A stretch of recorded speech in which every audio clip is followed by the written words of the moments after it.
BBO ṣègbéyàwó ṣe ní gbogbo obìnrin íńtánẹ́ẹ̀tì ń sunkún o. Why you dey cry? Ṣojú àwọn obìnrin tó ń fọ́ fún BBO ti wá já báyìí àbí ó sì ń rú wọn lójú. On a straight line tẹ́ ẹ tò sí tẹ́lẹ̀ pé BBO wá fẹ́ mi lọ́gán tẹ́ ẹ gbọ́ tẹ́ ẹ rí ilẹ̀ ti bẹ̀rẹ̀ sí ní kárí bọnú ó mà ṣe o pẹ̀lẹ́ bébì. Crush mi ní BBO pàápàá jùlọ tó bá ń pariwo ọkọ mi ọkọ mi ọkọ mi. Bí ò bá lógo ẹ ò ní máa pè ní crush yín o. ṣẹ̀ráyé pàápàá jùlọ àwọn obìnrin orí TikTok tí wọ́n ti ń wò wípé BBO ńlá wọn fẹ́ bá lọ. Ó ní kẹ́ ẹ tàsìkò yìí wá ti yín síwájú o. Ṣùgbọ́n BBO yìí gan gbìyànjú ṣá. Ó ṣe jáwọn ọkùnrin tó bá rí pẹlẹbẹ tí wọn ò sanra dàbí alára. Àwọn obìnrin tó bá ṣe rùmúrùmú ni wọ́n máa ń yàn láàyò bóyá wọn ò fẹ́ jẹgun.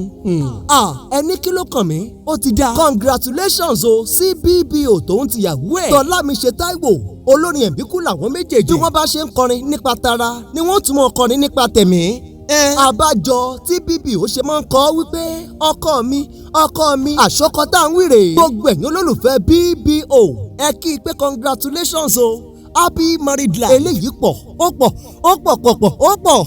My one and only. So I call him Lomle. Lom. So